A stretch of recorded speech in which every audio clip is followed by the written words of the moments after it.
총선 당선인 만나보고 있습니다. 팽팽한 접전 끝에 승기를 거머쥔 서울 영등포을 민주당 김민석 당선인 전화로 만나봅니다. 의원님 안녕하세요. 네, 안녕하세요. 축하드립니다. 네, 감사합니다. 서울 영등포을은 약 1,100표 차이 의원님이 박영찬 국민의힘 후보를 1.15%포인트 차로 눌렀습니다. 신승입니다. 예. 영등포 유권자가 보여준 표심 어떻게 읽으셨습니까? 영등포 지역은 원래 보수 표심이 상당히 강하고 이렇게 한쪽 손을 잘 들어주지 않는 곳인데요. 근데 전체적인 과정에서 보면서는 역시 이번 총선 전체에서 나타난 국정 방향을 바꿔라, 이 변화 또 심판 이런 민심이 그 기본이 그 바탕에 깔려 있었다 하는 것을 강하게 느꼈습니다. 네. 자, 의원님께서는 4선 하시는데 남들보다 좀 더 오랜 세월이 걸렸습니다.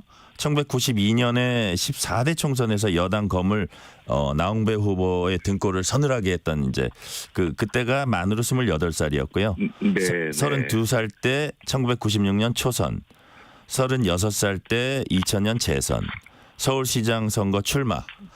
그때까지 사실 젊은 정치인 김민석의 앞을 가릴 아무도 없을 거라고 이제 봤고요. 그 이후에 예. 멀고 먼 길을 돌아서 20년 만에 2020년에 국회 재입성했습니다. 아마 그때 감회는 남달랐던 것 같고요. 그런데 이번에 또 격전 끝에 승리했습니다. 지역구는 일관되게 영등포입니다. 4선고지에 오르신 소회 어떠세요? 너무 감사하죠. 사실은 저희 지역이 어제 이렇게 문득 생각을 해보니까 4선은 처음 만들어주신 것 같아요. 그 영등포 을구에서. 뭐 저희 지역은 저에게는 고향이고 뭐 가족이고 부모이고 뭐 이런 곳이어서 말씀처럼 저는 18년 만에 그러니까 정확하게 2002년에 서울시장에 출마하고 낙선하면서는 18년 만에 국회에 돌아온 건데 그 사이에 뭐 우여곡절이 많았고요. 근데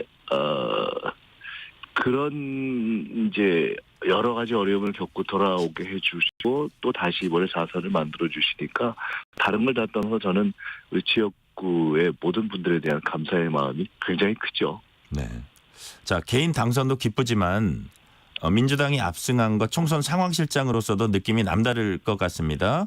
민주당 어떤 전략이 주요했다고 보십니까? 글쎄요, 뭐 선거는 사실은 전략이라는 거는 별로 없습니다. 그냥 이렇게 민심을 받드는 거죠. 근데 개인적으로는 이제 지역 선거도 치르지만 중앙당 선거를 함께 치르기 때문에 어느 때보다도 힘든 선거이기는 했습니다. 이게 에너지 소모가 실제로 3배, 4배도 들더군요. 그런데 특별한 전략이 있다기보다는 결과로도 나타났지만 민심 자체가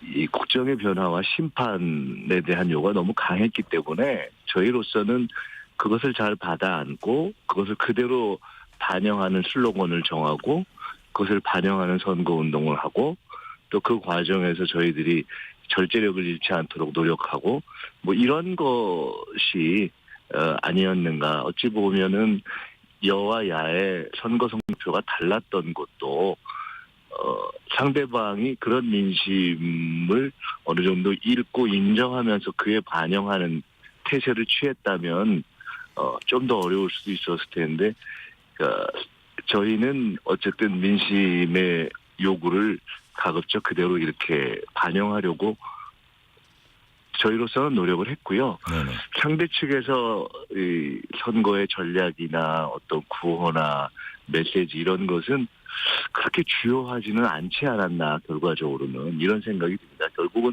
처음 말씀하시고 질문 주신 것이 어떤 전략이 주요했나 이렇게 말씀 주신 건데 선거 전도 그렇고 지금 끝난 후에도 그렇고 결국 정치나 선거의 핵심은 민심을 읽고 그거를 그냥 순응하고 받드는 거니까요. 그러려고 노력은 했다. 그런 노력의 결과가 반영된 것 같다. 이렇게 말씀드리겠습니다. 대장동 변호사 포함해서 친명 대다수가 국회 입성한 걸 두고 당내에서는 뭐 공천 전략이 결국 성공한 거 아니냐, 자연스럽게 물갈이도 많이 됐다 이런 긍정적인 평가도 나오는 반면에 막판 논란이 됐던 이제 양문석, 김준혁 후보도 당선이 됐습니다. 국회 입성 후에 논란이 이어질 수가 있고 또 일부 사법 절차도 진행될 걸로 예상됩니다. 공천도 당이 한 거니까 그 부담도 당이 지게 되는 겁니까?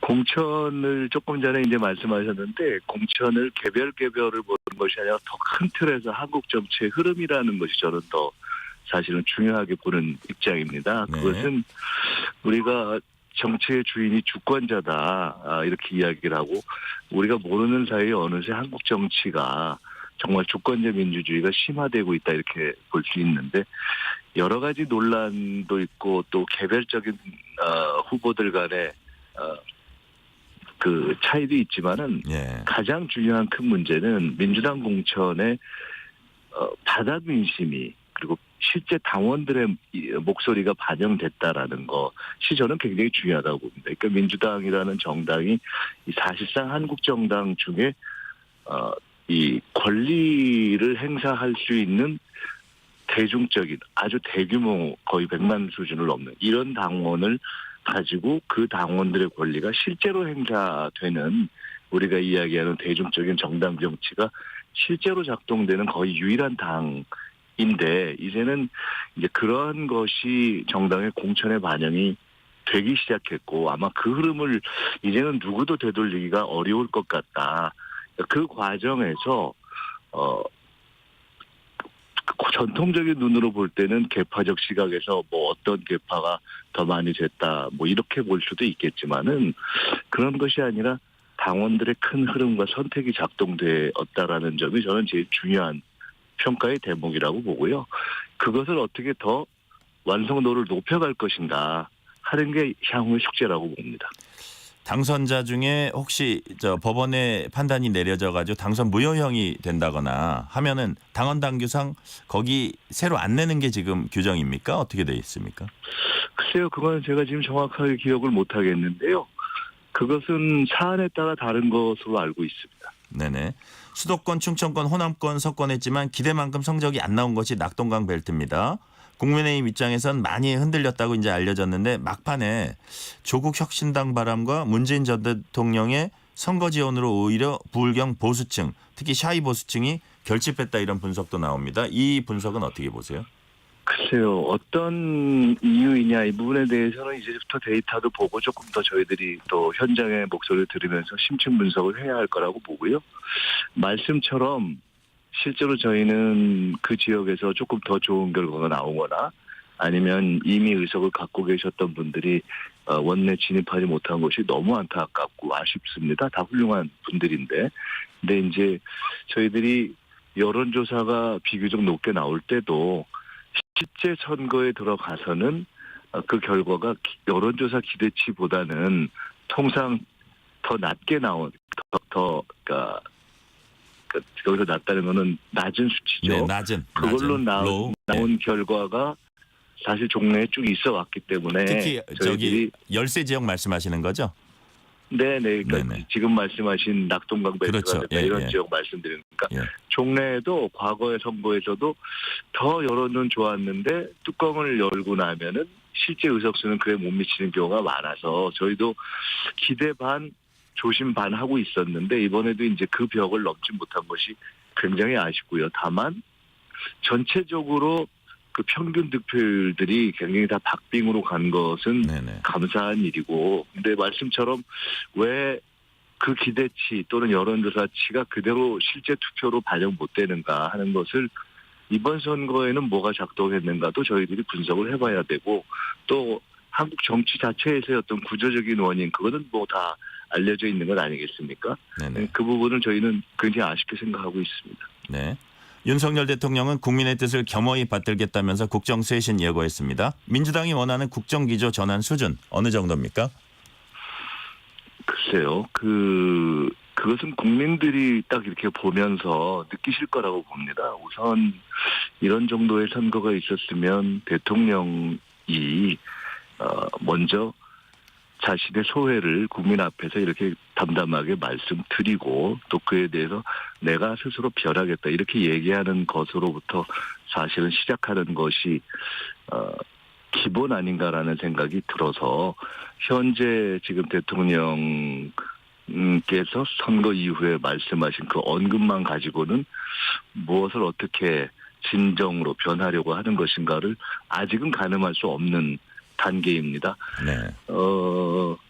사실 뭐 총리가 그만둔다, 비서실장이 그만둔다 이렇게 얘기하지만은 국민들께서 다 아시는 거 아니겠습니까? 대통령이 변해야 되는 거잖아요. 대통령의 국정에 대한 인식, 국민에 대한 태도, 국민과의 소통 방법, 뭐 야당과의 관계 이런 것들이 전체적으로 변화해야 되는 것이어서 혹 뭐 당장 말씀을 정리하기가 어려웠다 하더라도 이런 부분을 깊이 숙고해서 본인의 육성으로 그 변화의 모습을 보이기 시작하는 것이 우리 정치와 어떤 민생, 국민이 바라는 바가 정상으로 가는 시작이 아닐까 이렇게 생각합니다. 국민들께서는 이미 이제 투표로 말씀을 하신 거 아니겠습니까? 이제 대통령이 진심으로 그에 대해서 답해야 될 시간이라고 생각합니다. 야당과의 협치 관련해서 윤 대통령과 이재명 대표 만남을 야당에서 그동안 많이 얘기해왔고 총선 이후에 여당에서도 이런 얘기들을 하고 있습니다. 반면 야당도 뭐 이런 그 서로의 대화 협치가 이루어지려면 투쟁 혹은 반대 일변도가 아니라 국정 중요한 파트너로서 책임을 다해야 한다 이런 지적도 나옵니다. 협조할 건 협조한다 뭐 이런 말씀 많이 하잖아요. 그런 부분 실제로 그렇게 될까요? 돌이켜보시면은 이 정부가 출범할 때 총리 인준에 대해서 굉장히 총리의 여러 가지 문제가 제기됐음에도 불구하고 총리 인준을 했고 그 여러 가지 국정협조 노력을 야당이 했죠. 그 이후에도 여러 번의 대화 시도를 했고 그렇기 때문에 지금 말씀 주신 것처럼 우리가 이제는 국민의 판단이 나왔기 때문에 통상적이고 기계적인 이렇게 어떤 균형론 뭐 그것도 중요합니다만은 지금은 국정을 정상화하기 위해서는 정말 깊이 대통령이 어떻게 국정을 변화해야 되는가를 깊이 생각해야 할 시간 그것이 더 중요한 문제라고 봅니다. 네. 그 국회의 책임을 지고 있는 야당 입장에서는 당연히 노력을 할 것이고요.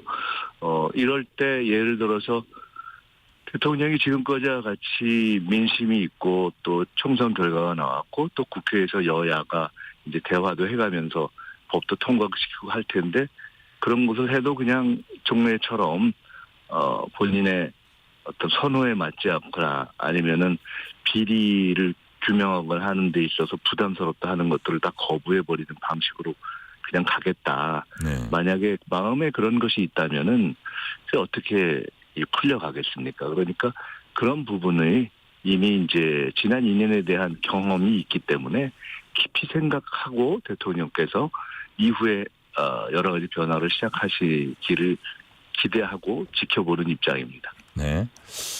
국회 어떤 여야 간의 협치의 가장 중요한 부분 중에 상징적인 부분이 아마 그 법안 처리일 텐데요. 정부가 추진하던 금융세 감면 재건축 규제 관련 완화 법안이 사실상 국회 문턱 넘기 어려울 거다 이런 전망이 나오고 있거든요.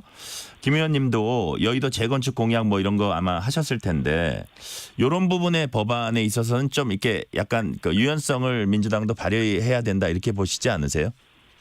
이런 부분 저런 부분 뭐 이렇게 나눠서 말씀하실 일은 아니고요. 네. 국회라는 것은 모든 법안을 다 진지하게 대화하고 토론해서 이렇게 대화하다 보면은 이제 우리가 제가 생각 못한 거를 다른 의원이 더 좋은 안을 내는 경우도 많고 또 다른 당이 우리 당이 생각 못한 거를 이렇게 짚어내는 경우도 있어서 그런 거는 개선되고 그렇게 합니다. 그렇기 네. 때문에 그런 부분은 국회에서 통상적으로 진행이 되어 왔고 앞으로도 진행이 될 것이다. 이렇게 보시면 될 것 같습니다. 조국 대표는 한동훈 특검법, 김건희 여사 특검법 추진하겠다고 밝혔습니다. 여기에 대한 민주당 입장은 무엇입니까?